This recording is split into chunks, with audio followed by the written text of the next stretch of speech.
नमस्कार दोस्तों, आपका स्वागत है रंजीत सिंह जी के स्टडी यूट्यूब चैनल में। दोस्तों, आज हम लोग 5000 एमसीक्यू सीरीज का पार्ट 53 करने वाले हैं, जिसमें टॉप 50 महत्वपूर्ण प्रश्न सामान्य ज्ञान के होंगे। ये प्रश्न आपके सभी प्रतियोगी परीक्षाओं के लिए बहुत महत्वपूर्ण होंगे, इसलिए वीडियो को पूरा ध्यान से जरूर देखिए। चलिए शुरू करते हैं।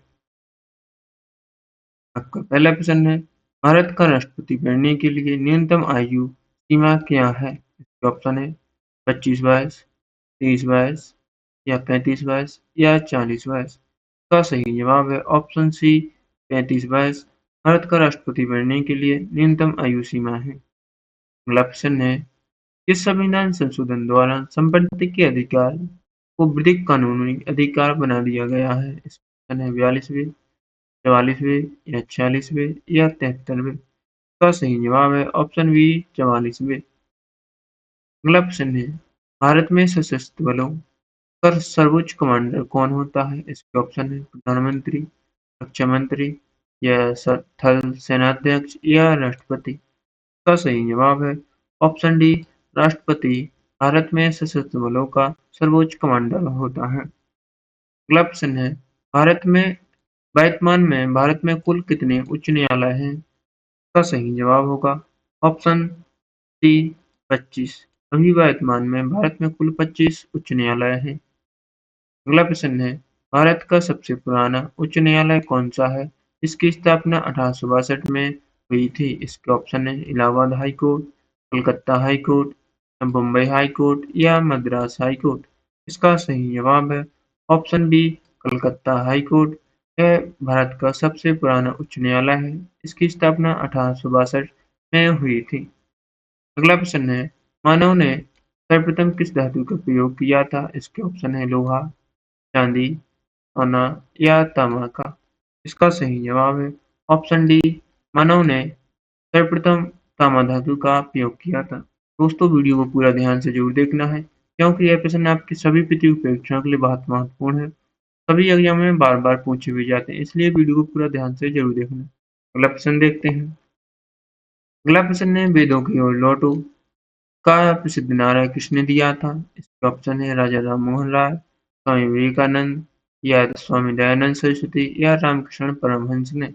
इसका सही जवाब है ऑप्शन सी स्वामी दयानंद सरस्वती ने वेदों की ओर लौटो का प्रसिद्ध नारा दिया था।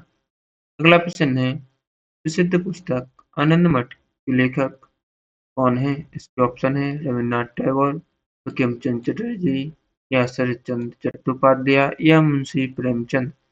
का सही जवाब है ऑप्शन बी बंकिम चटर्जी आनंद मठ के लेखक हैं। अगला प्रश्न, राजनीतिक दल फॉरवर्ड ब्लॉक की स्थापना किसने की थी? ये ऑप्शन है जवाहरलाल नेहरू ने, मोतीलाल नेहरू या सी आर दास ने या सुभाष चंद्र बोस ने। का सही जवाब है ऑप्शन डी सुभाष चंद्र बोस ने फॉरवर्ड ब्लॉक की स्थापना की थी। अगला प्रश्न देखते हैं। अगला प्रश्न है 1905 में बंगाल का विभाजन किस वायसराय ने किया था? ऑप्शन है लॉर्ड डलहौजी या लॉर्ड रिपन ने या लॉर्ड कर्जन या लॉर्ड माउंटबेटन ने। इसका सही जवाब है ऑप्शन सी लॉर्ड कर्जन ने 1905 में बंगाल का विभाजन किया था। अगला प्रश्न है, यंग बंगाल आंदोलन के प्रवर्तक कौन थे? ऑप्शन है राजा राम मोहन राय, एनी बेसेंट या हेनरी लुई विलियम, जेरोजियो या ए.ओ. हुम। का सही जवाब देखते हैं। इसका सही जवाब है option C Henry Louis William Derozio. यह यंग बंगाल आंदोलन के प्रवर्तक थे। अगला प्रश्न है, दिल्ली स्थित लाल बहादुर शास्त्री की समाधि का क्या नाम है? ऑप्शन है राजघाट, शांतिवन या शक्ति स्थल या विजय घाट। इसका सही जवाब है ऑप्शन डी विजय घाट। लाल बहादुर शास्त्री की समाधि स्थल का नाम विजय घाट है। अगला प्रश्न है, विश्व का सबसे लंबा चिनाई वाला बांध कौन सा है? इसके ऑप्शन है भाखड़ा नागल, नागार्जुन सागर या हीराकुंड या आसवान।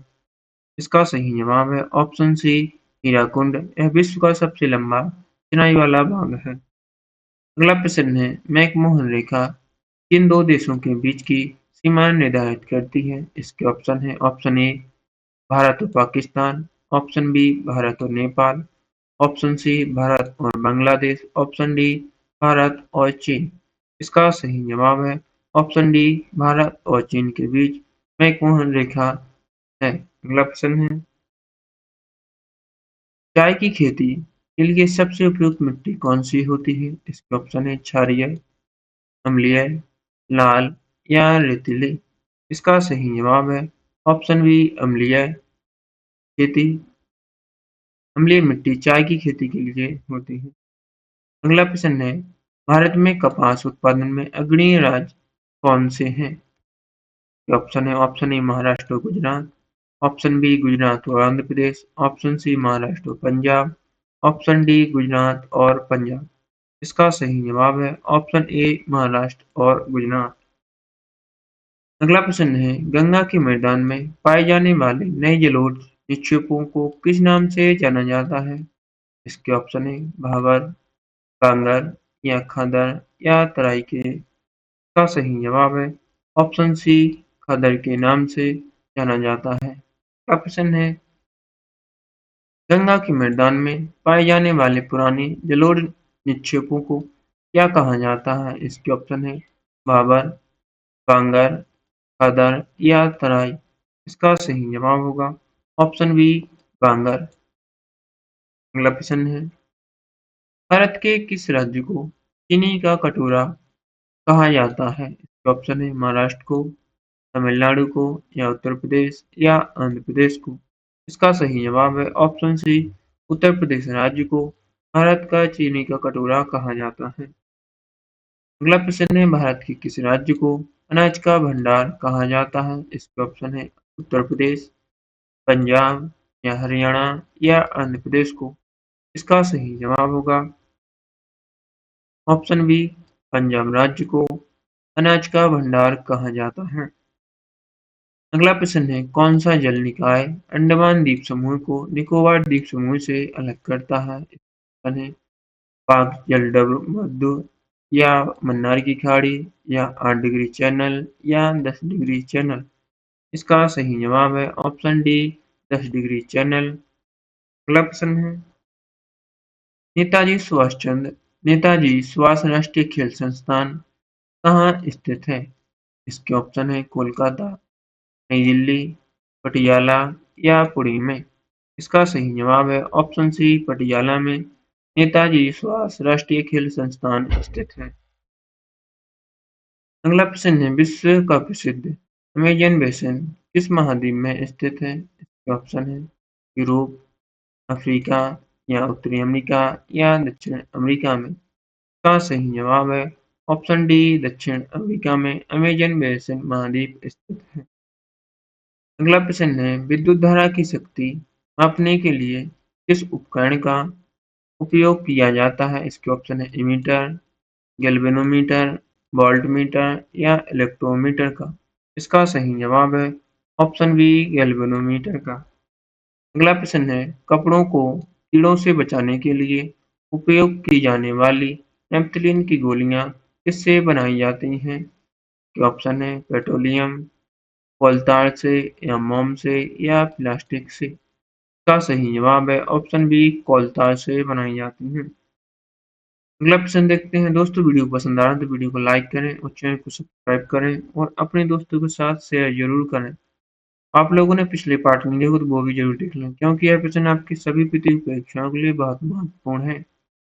अगला प्रश्न है, प्लास्टर ऑफ पेरिस किस खनिज को गर्म करके प्राप्त किया जाता है? इसके ऑप्शन है चूना पत्थर, जिप्सम या बॉक्साइट या डोलोमाइट को। का सही जवाब होगा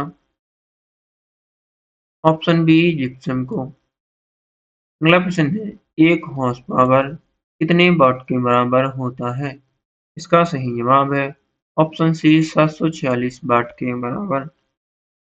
अगला प्रश्न है, मानव शरीर के किस अंग में भोजन का अधिकतम अवशोषण होता है? इसके ऑप्शन है पेट या बड़ी आंत या छोटी आंत या यकृत। का सही जवाब है ऑप्शन सी छोटी आंत।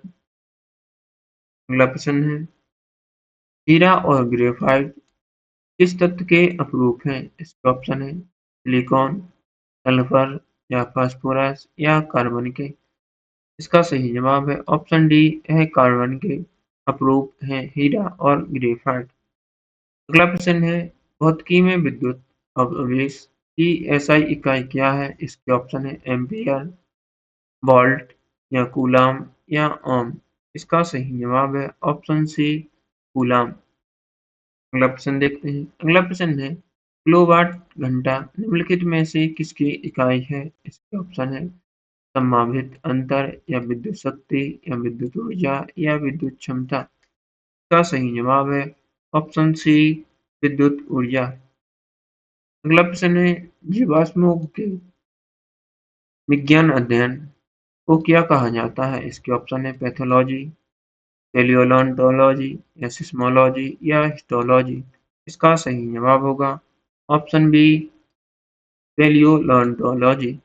अगला प्रश्न है हवा का वेग और दिशा मापने के लिए किस यंत्र का उपयोग किया जाता है? ऑप्शन है हाइग्रोमीटर का, बैरोमीटर या एनीमोमीटर या सिस्मोग्राफ का। इसका सही जवाब है ऑप्शन सी एनीमोमीटर का हवा का वेग और दिशा मापने के लिए उपयोग किया जाता है। अगला प्रश्न है मानव शरीर की कौन सी कोशिकाएं अपना आकार बदल सकती हैं? इसके ऑप्शन है लाल रक्त कोशिकाएं या श्वेत रक्त कोशिकाएं या प्लेटलेट्स या तंत्रिका कोशिकाएं। इसका सही जवाब है ऑप्शन बी श्वेत रक्त कोशिकाएं जिन्हें डब्ल्यूबीसी भी कहते हैं। यह मानव शरीर की कोशिकाएं हैं जो अपना आकार बदल सकती हैं। अगला प्रश्न है भारत में राष्ट्रीय आय से संबंधित आंकड़े कौन सी संस्था तैयार करती है?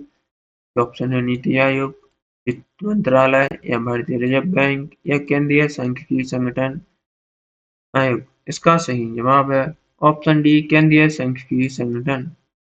अगला प्रश्न है भारतीय आर्थिक योजना का जनक किसे माना जाता है? ऑप्शन है दादाभाई नौरोजी या पीसी महालनोबिस या सर एम विश्वेश्वरैया या जवाहरलाल नेहरू। इसका सही जवाब है option C sir M Visvesvaraya. अगला प्रश्न है भारत में औद्योगिक विकास एवं विनिमय अधिनियम किस वर्ष पारित हुआ था? इसका सही जवाब है ऑप्शन बी 1951 को। अगला प्रश्न है प्रसिद्ध भारतीय वैज्ञानिक सीवी रमन को किस वर्ष भौतिकी का नोबेल पुरस्कार दिया गया था? इसका सही जवाब है ऑप्शन बी 1930 को। सीवी रमन को भारतीय वैज्ञानिक सीवी रमन को भौतिकी का नोबेल पुरस्कार दिया गया था। अगला प्रश्न है भारत की प्रथम महिला लोकसभा अध्यक्ष कौन थी? इसके ऑप्शन है सुमित्रा महाजन या प्रतिभा पाटिल या मीरा कुमार या सरोजिनी नायडू। इसका सही जवाब है ऑप्शन सी मीरा कुमार भारत की प्रथम महिला लोकसभा अध्यक्ष थी। अगला प्रश्न है भारत की प्रथम महिला पायलट कौन थी? इसके ऑप्शन है सरला ठकराल या प्रेमा माथुर या दुर्गा बनर्जी या गुंजन सक्सेना। इसका सही जवाब है ऑप्शन बी प्रेमा माथुर भारत की प्रथम महिला पायलट थी। अगला प्रश्न है सर एडमंड हिलेरी और तेंजिंग नोर्गे ने किस वर्ष माउंट एवरेस्ट के शिखर पर सफलतापूर्वक चढ़ाई की थी? इसका सही जवाब है ऑप्शन सी 1953 में। अगला प्रश्न है इतिहास का प्रसिद्ध 100 साल का युद्ध किन दो देशों के बीच लड़ा गया था? ऑप्शन है ऑप्शन ए फ्रांस और जर्मनी, ऑप्शन बी इंग्लैंड और स्पेन, ऑप्शन सी फ्रांस और इंग्लैंड, ऑप्शन डी है रूस और फ्रांस। इसका सही जवाब है ऑप्शन सी फ्रांस और इंग्लैंड के बीच 100 साल का युद्ध लड़ा गया था। अगला प्रश्न है भारत किस वर्ष संयुक्त राष्ट्र का सदस्य बना था? इसका सही जवाब होगा ऑप्शन ए 1945 में भारत संयुक्त राष्ट्र का सदस्य बना। अगला प्रश्न है संयुक्त राष्ट्र महासभा ने यूनाइटिंग फॉर पीस प्रस्ताव किस वर्ष अपनाया था? इसका सही जवाब है ऑप्शन सी 1950 को। अगला प्रश्न है भारत की पहली स्वदेश निर्मित पनडुब्बी कौन सी थी? दोस्तों इसका सही जवाब होगा ऑप्शन बी INS सल्की। अगला प्रश्न है भारत का पहला फास्ट ब्रीडर न्यूट्रॉन रिएक्टर कौन सा था? इसके ऑप्शन है अप्सरा, साइरस, कामनी या ध्रुव। इसका सही जवाब है ऑप्शन सी कामनी। अगला प्रश्न है, संगाई हिरण किस भारतीय राज्य का राजकीय पशु है? ये ऑप्शन है मिजोरम, नागालैंड या असम या मणिपुर का। इसका सही जवाब होगा ऑप्शन डी मणिपुर का। संगाई हिरण मणिपुर राज्य का राजकीय पशु संगाई हिरण है। अगला प्रश्न देखते हैं। अगला प्रश्न है, प्रसिद्ध हाजी अली दरगाह कहाँ स्थित है? इसके ऑप्शन है अजमेर, आगरा या बैलीटेट मुंबई या दिल्ली में। इसका सही जवाब है ऑप्शन सी बैलीटेट मुंबई। अगला प्रश्न है, महिलाओं और बच्चों के खिलाफ अपराध रोकने के लिए किस राज्य की पुलिस ने पिंक फोर्स शुरू किया?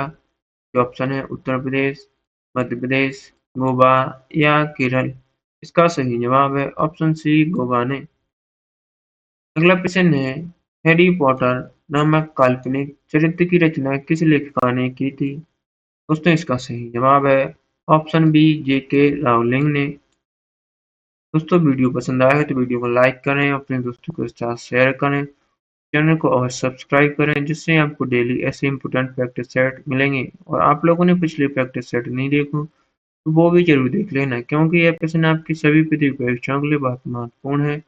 आप लोगों को कमेंट करके बताना है कि आप लोगों को 50 प्रश्नों में से कितने प्रश्नों का जवाब पहले से पता थे। मिलते हैं अगले पार्ट में। वीडियो देखने के लिए धन्यवाद।